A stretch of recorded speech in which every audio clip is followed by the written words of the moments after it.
All right, guys, we're going to go ahead and get started with the first learning target for World History B here, and that's going to have to do with imperialism. All right, some of you guys might have heard this word before.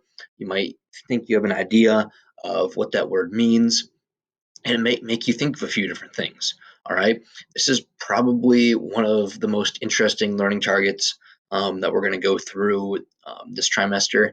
Well, that's my opinion personally, just because of how many different layers there are that we could break it down into and really analyze how this has shaped our world that we live in today. All right. And so imperialism is when one country is going into another country and just absolutely dominating it. They're dominating their economy. All right. They can control what food they grow, what food they buy, what they make. They can control their taxes. All right. The imperializing country also controls their government. They control their laws, their rules, the type of leadership, who their leadership is. All right. They also can control their country. All right. So they can control sometimes their language, their religion, their values, etc. All right. Let me try to get a little bit more light in here. That's a little bit better. All right. So a few of these dominators move there. All right. And when I say move there, move to the countries that they're imperializing. All right. Countries, these Western countries, these European countries, these developed countries are going to imperialize countries all around the world.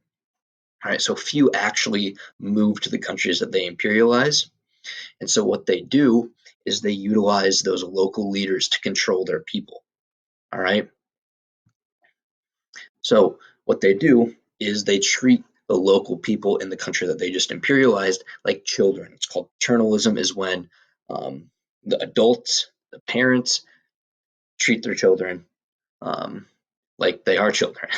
All right, so they would tell them what to do, basically when their bedtime is, what they can do, what they can't do. All right, and that's kind of highlighted up here with controlling their economy, their government, their culture. All right, and what their ultimate goal was to try to assimilate these people into society. What assimilation means is just like what the Americans did with the Native Americans. They would send the Native Americans to border schools to try to teach them American ways, and to try to get rid of their old values, their old religion, their old language, and they would try to make them American, just like these imperializers. They would try to make them assimilate into their own type of culture. All right. So we're going to break down the causes of imperialism into three different brackets or areas that we can talk about. All right. So the first cause of imperialism is commerce. Okay. So commerce, business, money, that's what you should keep in mind there. All right. So resources and markets. For example, we have India here. India was seen as England's best colony. All right. So, for example, they could go in to India and they could make India grow cotton. All right. Then uh, they would take this cotton that they grew in India, they would bring it back to Britain. All right. This was going on during the time of the Industrial Revolution, or right around the Industrial Revolution. All right, so they took this cotton back, they made T-shirts into it. All right, but they need markets to sell those T-shirts. All right, so what would they do? They would take it back to India as well as their other colonies, and they would make them buy these goods. All right, going back to the last slide, they can control what they buy.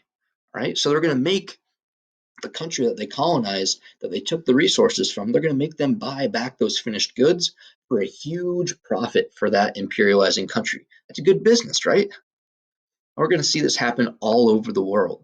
All right. The second cause of imperialism is Christianity. All right. We're going to see that these imperializers, they thought, or some thought, that their religion was better than others. In this map here, you can see that they broke it down into Christians.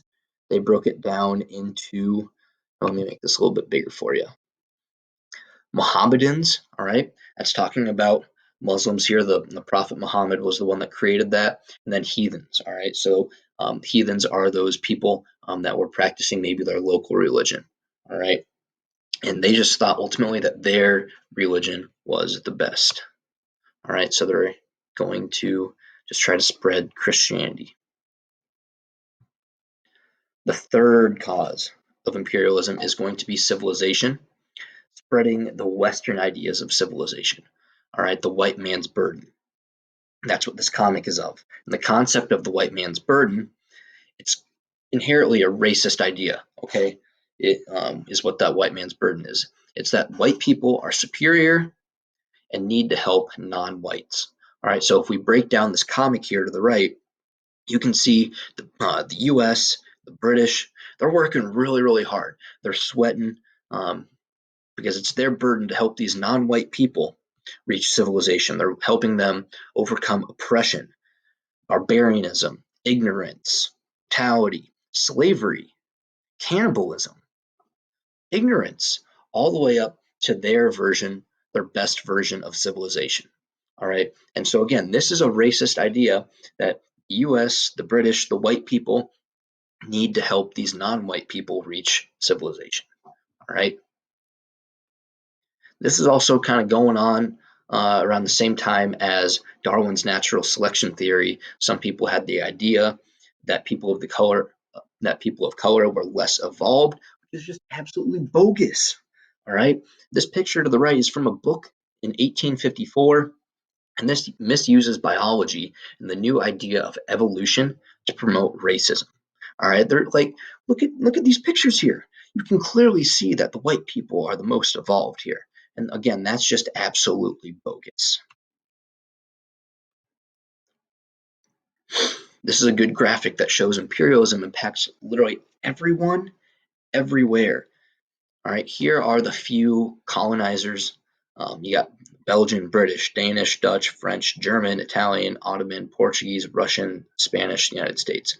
Those are all the maybe industrialized countries, the stronger countries. Um, a lot of them are European, and they go everywhere basically. All right, it's a whole world phenomenon here. All right, a good example of this is French West Africa. I wonder who colonized West Africa. The French. All right, I want you to think here. What the heck do you think red is?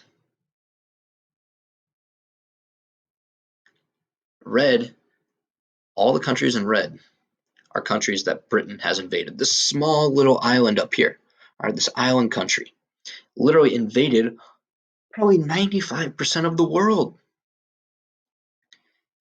because of imperialism. It was good business. They wanted to spread the religion. They wanted to take it upon themselves as the white man's burden to show them the best version of civilization. So there are lots of effects of imperialism, good or bad. What I think might be good, you might think is bad, and vice versa here. All right, so we're going to see less warfare overall because the ethnic groups that might usually be at war with one another, the colonizers are going to be there. All right, they're not going to allow them to fight and go to war with one another. All right, but you're going to see more people starve because people are now forced to grow these cash crops and not food.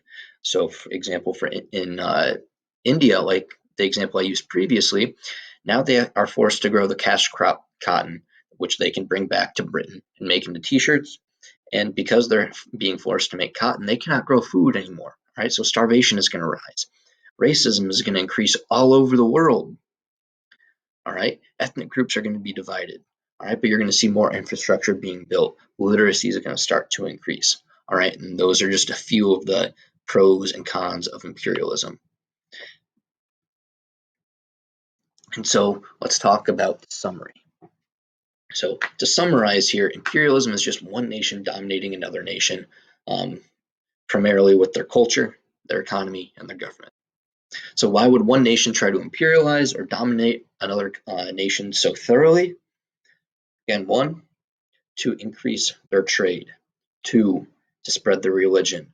Three, to spread their culture and help those less fortunate people, the racist idea of the white man's burden. All right, so again, imperialism has good and bad effects, but people have different ideas on what good and bad are. All right, and so that is the white man's burden, or that is learning target 5.1 in a nutshell for you. Let me know if you have any questions.